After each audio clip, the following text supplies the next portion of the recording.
Roughly 35%. That is the share of recent Army recruits who needed a waiver just to get past what disqualifies most people from the military. And here is the part nobody tells the 18-year-old staring at that list of disqualifiers online. Most of the things on it are not the wall they look like, and a waiver quietly fixes more of them than you would ever guess. Hi all, I'm Erica. That number is the whole story today. A waiver is not some rare favor. It is a normal, built-in part of how people actually join. So today we go deeper into what really disqualifies you from the military and what a waiver can quietly fix. We will sort the temporary stuff from the genuine bars. Hey everyone, Bella here. Think of it like applying for a job where the recruiter is on your side. The honest answer is, the doctors at MEPS and the physical make the final medical call, not a website. Leo here, and I will put real money on this being the costliest mistake in the whole process. People read one scary bullet point and self-disqualify before they ever ask a single question. Now I want to be fair because this cuts both ways. A few things truly are permanent, non-waiverable bars, and we will name them honestly so nobody chases a door that is bolted shut. And the one rule that never bends is honesty. Concealing a condition to get in is fraudulent enlistment, and that is a court-martial offense, not a paperwork hiccup. Let me set up the big picture first. 2 columns, waiverable on the left, hard bar on the right, and we sort everything into one or the other. Childhood asthma lands in the waiverable column. So does an attention disorder once you are off the meds, and an old misdemeanor too. Being a bit over the weight limit sits there too. But the right column is the short one. Sex offenses and drug trafficking close the door for good. And that is the whole shape of it. The waiverable column is long, the hard bar column is short. Most of the scary list is not the wall it looks like. Bella, I know you have been sitting on a question that a ton of viewers ask under videos like this. Go ahead and put it on the table. Yes, and it is the one everyone is too nervous to ask out loud. If I have something on my record, will telling the recruiter just get me rejected on the spot? Hold that thought, because the answer is mostly no, and we will prove it. Let us start where the most people get scared off, the medical exam. Medical is the biggest bucket of all, and it is where the most good people talk themselves right out of serving. So let us walk it carefully. Leo has been chewing on the exact question that keeps people up the night before MEPS. Go ahead and say it for everyone watching. Yes, and it is the fear under all the others. If a condition is disqualifying on paper, does that mean my answer is just no, or can a waiver still get me in? Most of the time, a waiver still gets you in, but the thing that changed the whole game is honesty. The military now uses a shared health record called MHS Genesis that can pull your civilian medical history, which kills the old plan of just not mentioning something. They can often see it.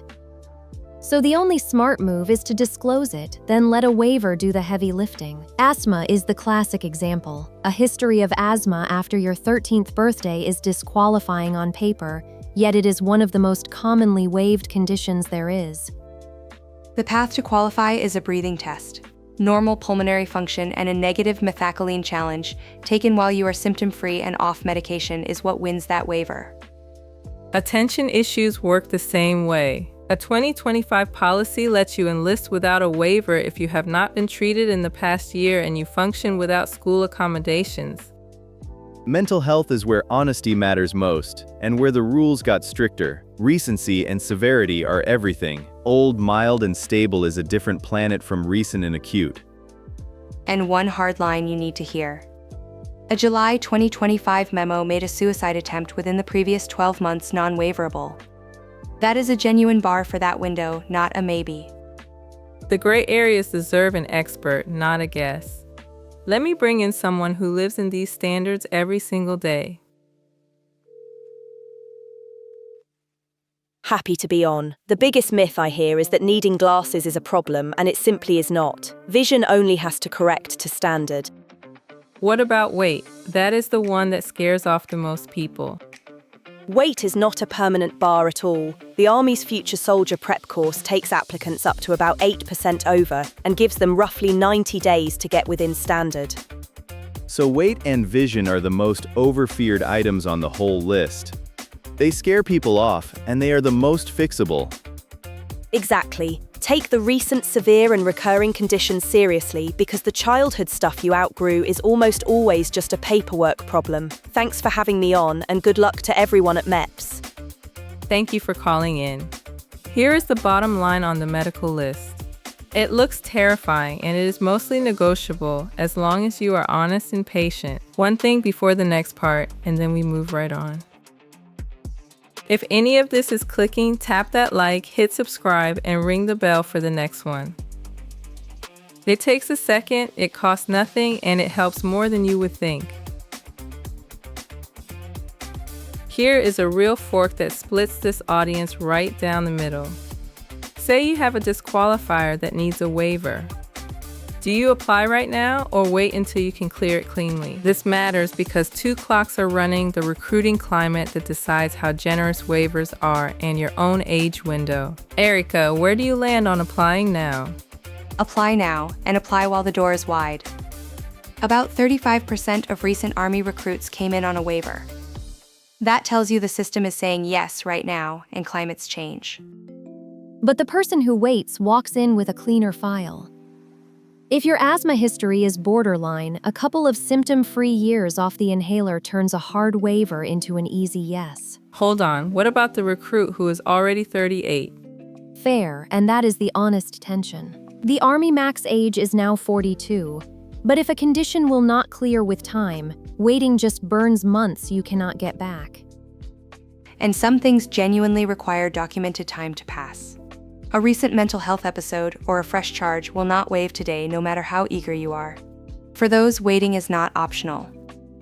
So push on that directly. Which recruit should wait?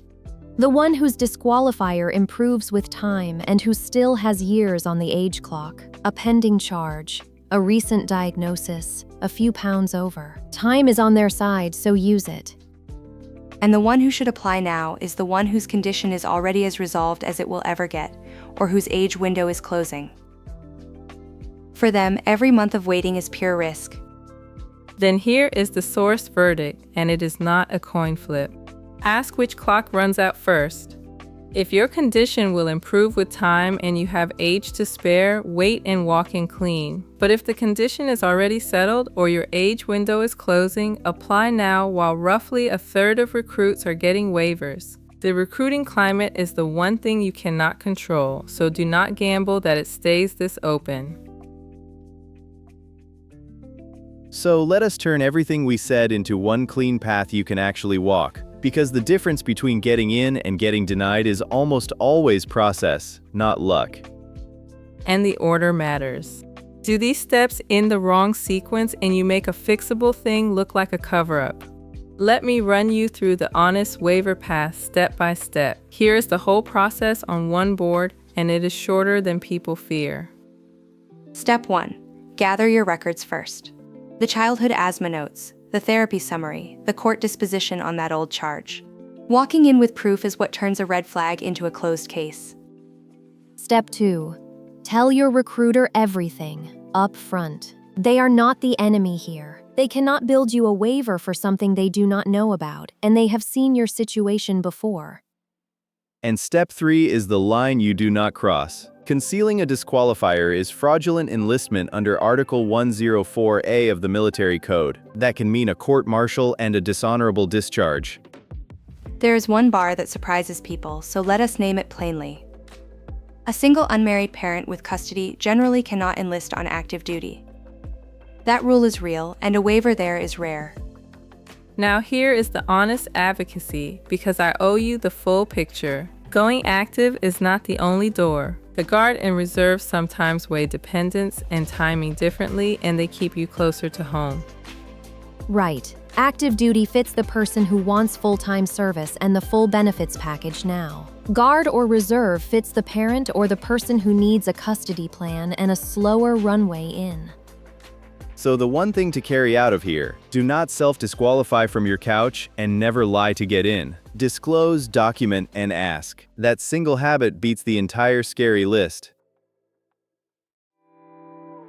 Let us bring it home. Most of what looks like a disqualifier is temporary or waiverable, and roughly a third of recent Army recruits proved it by getting in on a waiver. So here's what you can do tonight. Instead of doom scrolling a list of bars, you pull up your records into one folder and you turn your scariest question into something a recruiter can actually solve. Next time we are getting into the thing everyone underestimates, the ASVAB, what your score really unlocks and the jobs a few extra points can open that nobody warns you about. If this cleared the fog on joining, subscribe and hit like so we can keep building this in-service guide together, one honest answer at a time. And before you go, one for the comments.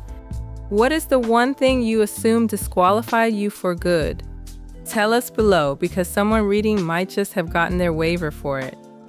Plenty to act on from today, so pick the one step that fits. Every good teacher was once a confused student. Keep going. Cynthia, that was excellent. I will admit it on this hot mic and regret nothing. 9 out of 10. This is Professor Erica. Thanks for watching and signing off.